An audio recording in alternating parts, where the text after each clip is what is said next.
बॉलीवुड की दुनिया में अगर किसी एक्ट्रेस ने ब्यूटी, सक्सेस और कंट्रोवर्सीज का परफेक्ट कॉम्बिनेशन देखा है तो वो है ऐश्वर्या राय बच्चन।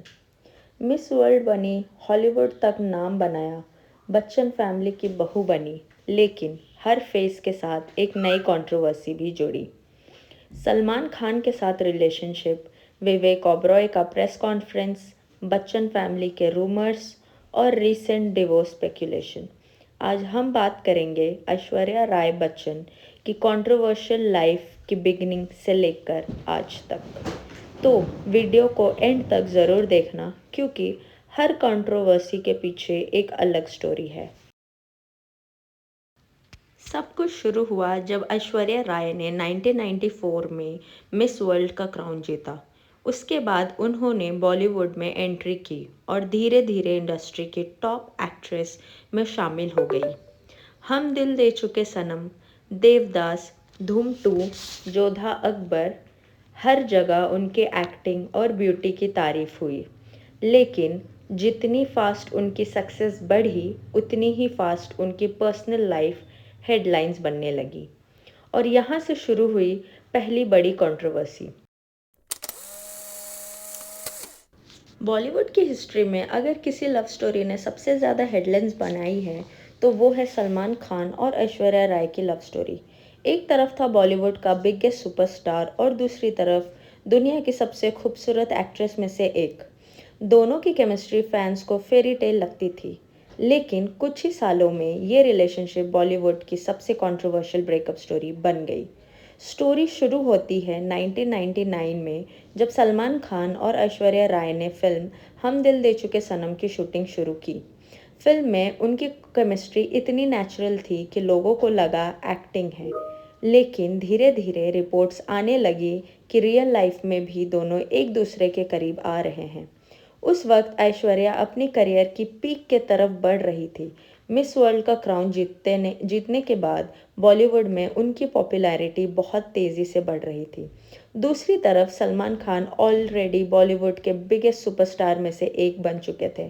फैंस को ये जोड़ी बहुत पसंद आई। मीडिया ने भी उनके बॉलीवुड का पावर कपल कहना शुरू कर दिया।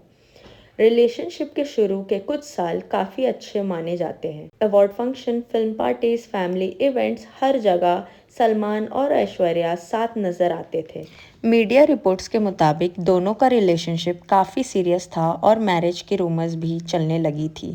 फैंस को लग रहा था ये बॉलीवुड का लव स्टोरी शादी तक ज़रूर पहुंचेगा, लेकिन हर लव स्टोरी की तरह इस स्टोरी में भी प्रॉब्लम्स धीरे धीरे शुरू हो गई। रिपोर्ट्स के मुताबिक रिलेशनशिप के लास्ट फेज़ में दोनों के बीच आर्ग्यूमेंट्स बढ़ने लगे।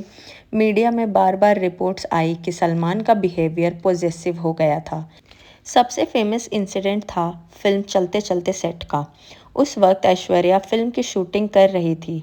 मीडिया रिपोर्ट्स के मुताबिक सलमान खान सेट पर पहुंच गए और दोनों के बीच आर्गुमेंट हुआ। इस इंसिडेंट के बाद ऐश्वर्या रिपोर्टेडली फिल्म से रिप्लेस हो गई और उनकी जगह रानी मुखर्जी को कास्ट किया गया। 2002 में ऐश्वर्या राय ने ऑफिशियली कंफर्म किया कि उनका और सलमान खान का ब्रेकअप हो चुका है। एक इंटरव्यू में ऐश्वर्या ने कहा कि रिलेशनशिप के दौरान उन्हें वर्बल, इमोशनल और फिजिकल अब्यूज़ फेस करना पड़ा और ब्रेकअप के बाद भी सलमान एलिजिडली रिलेशनशिप को एक्सेप्ट नहीं कर पा रहे थे। ये स्टेटमेंट उस वक्त बॉलीवुड का सबसे बड़ा हेडलाइन बन गया। पूरे इंडस्ट्री में सिर्फ इसी ब्रेकअप के बाद होने लगी। सलमान खान ने इन एलिगेशंस को एक्सेप्ट नहीं किया। बाद में दिए गए इंटरव्यूज़ में सलमान ने फिज़िकल अब्यूज़ के एलिगेशन से इनकार किया और कहा कि अगर उन्होंने किसी को मारा होता तो बात अलग होती। उन्होंने अपनी तरफ से एक्यूजेशंस को रिजेक्ट किया। ब्रेकअप के बाद ऐश्वर्या का नाम एक्टर विवेक ओबरॉय के साथ जोड़ा गया। विवेक ओबरॉय उस वक्त बॉलीवुड के राइजिंग स्टार थे। दम, कंपनी और साथिया जैसे फिल्म के बाद उनका करियर बहुत फास्ट ग्रो हो रहा था। रिपोर्ट्स के मुताबिक ऐश्वर्या और विवेक की क्लोजनेस फिल्म क्यों हो गया ना की शूटिंग के दौरान बढ़ने लगी। दोनों को इवेंट्स, पार्टीज और फैमिली फंक्शंस में भी साथ देखा जा रहा था। मीडिया ने उन्हें बॉलीवुड का न्यू पावर कपल कहना शुरू कर दिए। फैंस को लगा कि फाइनली ऐश्वर्या को एक केयरिंग पार्टनर मिल गया। और फिर आया बॉलीवुड का सबसे कंट्रोवर्शियल मोमेंट। 2003 में विवेक ओबरॉय ने एक प्रेस कॉन्फ्रेंस बुलाई। उन्होंने मीडिया के सामने क्लेम किया कि सलमान खान उन्हें रात भर फ़ोन करके एलिजेडली धमकी दी और अब्यूज़िव लैंग्वेज यूज़ की। ये प्रेस कॉन्फ्रेंस पूरे बॉलीवुड में शॉक वेव की तरह फैल गई। न्यूज़ चैनल्स, न्यूज़पेपर्स और एंटरटेनमेंट मीडिया सिर्फ इसी कंट्रोवर्सी के बारे में बात कर रहे थे। कुछ लोगों ने विवेक की हिम्मत की तारीफ की, लेकिन कई लोगों ने मानना था कि पर्सनल मैटर को पब्लिक नहीं बनाना चाहिए था। सबसे बड़ी सरप्राइजिंग बात ये थी कि इस प्रेस कॉन्फ्रेंस के बाद ऐश्वर्या ओपनली विवेक के सपोर्ट में सामने नहीं आई।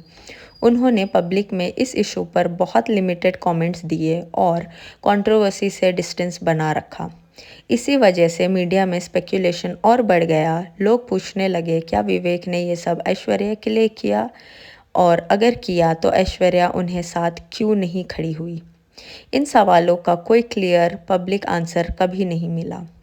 प्रेस कॉन्फ्रेंस के बाद विवेक का करियर धीरे धीरे इम्पैक्ट होने लगा। इंडस्ट्री के अंदर भी अलग अलग तरह की बातें होने लगी। इसी दौरान विवेक और ऐश्वर्या के रिलेशनशिप में भी डिस्टेंस बढ़ने लगा।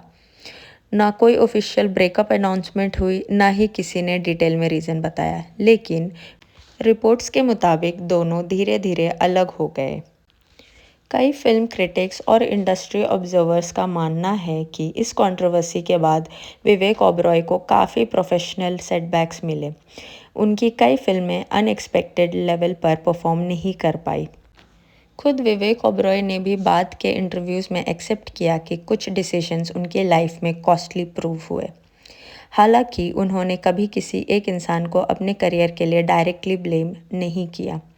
ब्रेकअप के बाद ऐश्वर्या राय की दोस्ती एक्टर अभिषेक बच्चन से बढ़ी। इधर विवेक ओबरॉय ने भी अपनी पर्सनल लाइफ में आगे बढ़ने का फैसला किया। 2010 में उन्होंने प्रियंका आल्वा से शादी की। आज विवेक एक्टिंग के साथ बिजनेस और इन्वेस्टमेंट में भी एक्टिव है। उधर ऐश्वर्या राय फिल्म गुरु के दौरान दोनों ऐश्वर्या राय और अभिषेक बच्चन क्लोज आए। 2007 में दोनों की शादी हुई और बॉलीवुड की सबसे आइकॉनिक वेडिंग में से एक बनी। आज दोनों की एक बेटी भी है और ऐश्वर्या अपनी पर्सनल लाइफ को काफ़ी प्राइवेट रखती है। हालांकि 2007 में जब ऐश्वर्या राय की शादी हुई तो एक कंट्रोवर्सी भी हुई थी। रिपोर्ट्स आई कि एक वुमेन ने क्लेम किया कि वो पहले से अभिषेक की वाइफ है। बाद में ये क्लेम्स लीगली सस्टेन नहीं हो पाए। उसके अलावा मीडिया में ये भी रिपोर्ट्स आती है बच्चन फैमिली और ऐश्वर्या के बीच डिफरेंसेस की। कभी जया बच्चन के स्टेटमेंट्स डिस्कस हुए, कभी फैमिली इवेंट्स में बॉडी लैंग्वेज एनालाइज होने लगी, लेकिन ऑफिशियली फैमिली ने इन रूमर्स को कभी कंफर्म नहीं किया। ऐश्वर्या राय हर साल कान फिल्म फेस्टिवल में भी इंडिया को रिप्रेजेंट करती आ रही है। सोशल मीडिया में उनको काफ़ी बैश किया भी जाता है। पर्पल लिप्स के लिए, कभी fashion choices, weight gain after pregnancy, हर चीज़ पर ट्रोलिंग हुई। लेकिन ऐश्वर्या ने कभी भी ओपनली ट्रोल्स को इम्पोर्टेंस नहीं दी। उन्होंने अपना कॉन्फिडेंस मेंटेन रखा और इसी वजह से काफ़ी लोग उन्हें इंस्पिरेशन भी मानते हैं। पिछले कुछ सालों में सबसे ज़्यादा डिस्कशन उनकी मैरिज को लेकर हुआ। सोशल मीडिया यूज़र्स ने नोटिस किया कि कुछ इवेंट्स में ऐश्वर्या और अभिषेक अलग अलग नज़र आए। इसके बाद रूमर्स ये भी आए उनके डिवोर्स की। हर फोटो, हर एयरपोर्ट अपीयरेंसेस, हर पब्लिक इवेंट, सब कुछ एनालाइज किया जाने लगा। लेकिन अब तक ना ऐश्वर्या राय और ना ही अभिषेक बच्चन ने डिवोर्स अनाउंस किया है। इसलिए इस टॉपिक पर सिर्फ स्पेकुलेशंस, फैक्ट नहीं मानना चाहिए। अगर पूरी जर्नी देखें तो ऐश्वर्या राय बच्चन सिर्फ एक एक्ट्रेस नहीं, एक ग्लोबल पर्सनैलिटी है। सक्सेस मिली, क्रिटिसिज्म मिला, रिलेशनशिप हेडलाइंस बनी, फैमिली रूमर्स आए, सोशल मीडिया ट्रोलिंग हुई, लेकिन इतने सालों बाद भी उनकी पॉपुलैरिटी कम नहीं हुई। हो सकता है लोग उनकी फिल्में भूल जाएं, लेकिन उनका नाम बॉलीवुड हिस्ट्री में हमेशा याद रखा जाएगा। अब आप बताओ, आपके हिसाब से ऐश्वर्या राय की लाइफ की सबसे बड़ी कंट्रोवर्सी कौन सी थी? कमेंट सेक्शन में अपनी ओपिनियन ज़रूर बताना। अगर वीडियो पसंद आई हो तो लाइक करो, शेयर करो और चैनल को सब्सक्राइब करना मत भूलना। मिलते हैं अब नेक्स्ट वीडियो में, तब तक बाय बाय, टेक केयर।